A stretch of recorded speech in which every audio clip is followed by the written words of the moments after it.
It's like they are incredibly long-suffering, and we owe them a lot, but that was probably unfair. As far as Robert goes, yeah, we knew that we needed help really bad. And in fact, you know what's funny is the first time we met him, because he just wanted to talk to us about advertising on Penny Arcade generally. And actually the first time he mailed us, we didn't mail him back, because he didn't include lunch.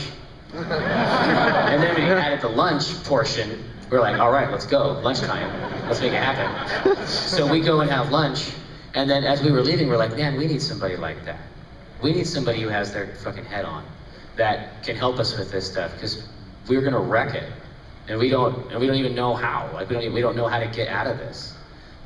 You know, we were beginning to recognize that it's very Final Fantasy. Like there's a different skill set associated with each of these classes, and we can make the JPEGs, but we need help with the rest of this.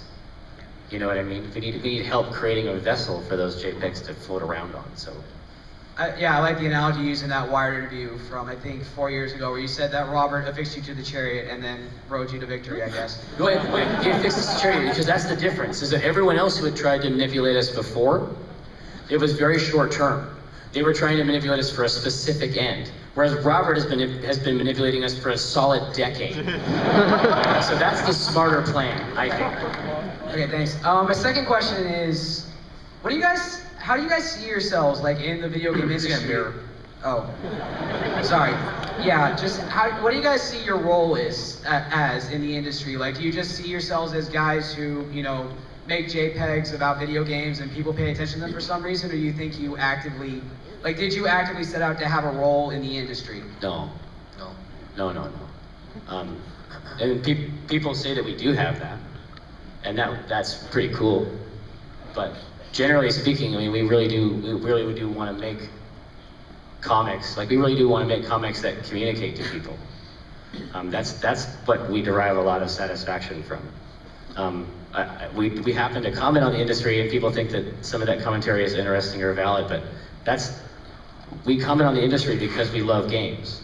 You know what I mean? Like, it's almost the reverse of that construction. Like, we talk about that stuff because we like it, but really the comic is about us. I mean, we thought it was about us, but it turns out there's a lot of people like us, and we were not aware of that originally. Yeah, well, you guys do a great job, and thank you for that, and everything else. Thank you very much.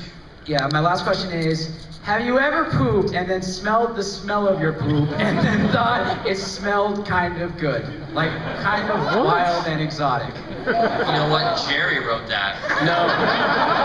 It's not true, actually. I was Think like, seriously about this. Does that seem legitimate? No. Maybe, I mean, I could see it. I might have added the word exotic. And sorry, not to add more grist to the comic, but you think we could get Chris and Scott in there somehow, like, at some point?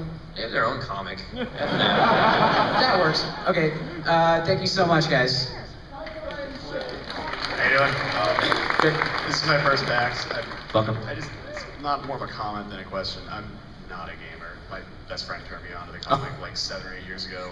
I think it's fucking hysterical. So it's all just like non sequiturs? This is one big, yeah, but I still think it's funny, and I just wanted to applaud that. The fact that you guys can take content that is clearly driven and directed at a certain fan base and still have it be relevant and humorous to people who have no idea what Yeah, I'm shocked to hear that, That's actually. really fucking cool. Also, I gotta say, last night like 1 a.m., me and him were downstairs playing weird games that I've never fucking seen. Oh, yeah. You came up to us and you gave us a box of a game and said it was a Christmas present. Yeah. It's called Dragon Dice. I did that. 154 pages to learn how to fucking play it. How do you fucking play that game? We went on the internet, we tried to read the shit, didn't make any sense. I don't know what the hell it is. I was hoping you guys could tell me. I guess some of the dice are goblins. I mean, I don't know. I guess it'd be the green ones would be the goblins. That's my guess. He's like super stoked either way. The fact that you gave it to him, which is like The dice look really cool. no, they really. We opened it up and I like stacked them on top of each other and rolled them around and shit. And, Yeah. But like he's super stoked, but he's like really like, why you know gaming and freaking out and having nerd rage over it. I think it's funny, but I figured we'd get some help or something. No, man, listen, go to, there's the guys who operate the store, there's a little, it's a Phone Brain, it's the one that's backed by the, Yeah, right. Phone Brain is backed by the Terrain, Okay. in the gaming room, and they have another one over in Exhibition. All right. They're the ones that would tell me